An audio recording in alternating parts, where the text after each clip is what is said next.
What's up mga ka-idol? Ito na po yung part 2 videos natin mga idol kung paano i-set up yung recovery phone at recovery email sa YouTube account natin mga idol para kung sakaling makalimutan natin yung password ng YouTube account natin mga idol ay mayroon tayong pagkukunan ng mga code mga idol para ma-recover yung YouTube account natin mga idol. For today's videos mga idol ay samahan nyo ako dahil para sa inyo ang videos na to. Pero bago tayong magsimula, intro muna tayo.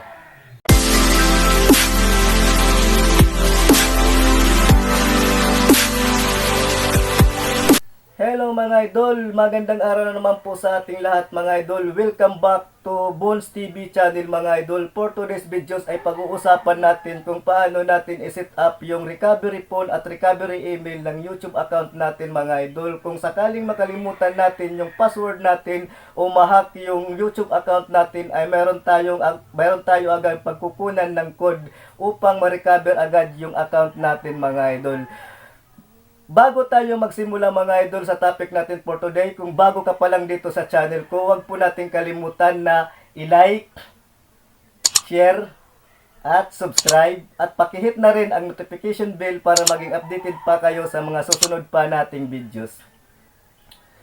Kung tapos na ninyong gawin yan mga idol, mag-start na tayo sa topic natin for today kung paano natin i-set up yung recovery phone at recovery email ng YouTube account natin mga idol dahil kailangan yun mga idol.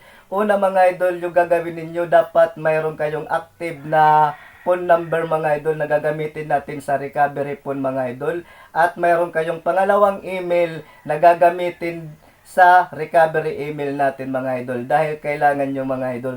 Kung mayroon na kayo niyan mga idol, nakagawa na kayo ng recovery email na gagamitin natin dito sa recovery email natin mga idol, ay mag-proceed na tayo mga idol sa topic natin for today dahil ayokong pabahin ang video to. So ano pang hinihintay ninyo? Punta na tayo dun. So ayan, nandito na tayo sa Android phone natin mga idol. So yung gagawin natin dito mga idol ay puntahan natin yung Google app natin mga idol. Pindutin natin yung Google app natin mga idol. Ayan, nandito na tayo sa Google natin. So, dito sa taas mga idol, makikita ninyo yung profile ninyo mga idol. Pakipindot yung profile ninyo mga idol. Pagkatapos dito mga idol, makikita ninyo yung Google account mga idol sa ibaba ng pangalan ninyo mga idol. Pakipindot yung Google account. So, ayan, nandito na tayo sa Gmail, sa Google account natin mga idol. So, yung gagawin natin mga idol ay hanapin lang natin yung security mga idol. Pakipindot lang yung security.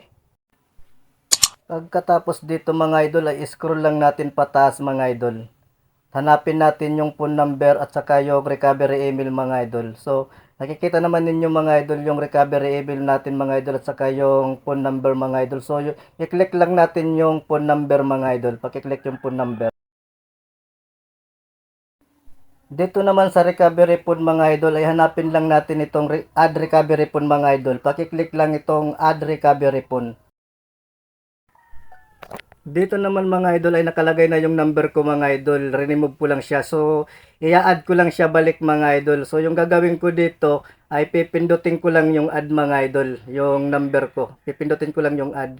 So, kayo bago pa lang kayo maglalagay ng ng number ninyo mga idol. So, hihingi yan ng code mga idol. Doon ninyo makikita sa number na ilalagay nyo dito mga idol yung code. So, next na tayo. So, ayan. Success na mga idol. Nailagay na natin yung phone number natin mga idol. So, pindutin na lang natin yung arrow sa taas. Ayan, meron na tayong phone number. So, pangalawang gagawin natin mga idol ay mag-add tayo ng recovery email mga idol. Pindutin natin itong recovery email mga idol. Dito naman sa use your passkey to confirm it's really you, pakiclick lang yung continue. Pagkatapos mga idol, ano lang yung password ng natin ng cellphone natin, sa akin fingerprint.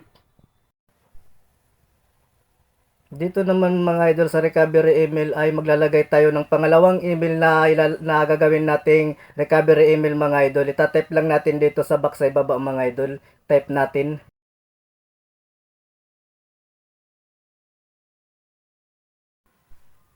Pagkatapos mga idol, pindutin natin ng next.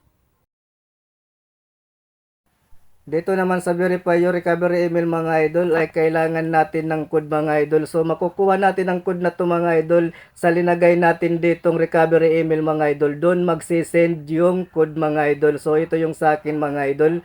Itatype ko na lang dito sa loob ng box mga idol. Ayan, verify lang natin mga idol.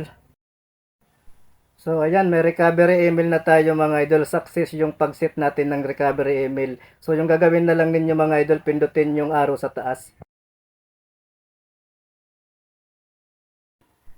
So ayan na nga mga idol, na-add na natin yung recovery phone natin at saka recovery email mga idol. Dito naman sa two-step verification mga idol ay hindi ko na dito masasama sa tutorial mga idol kasi hindi yan na screen record.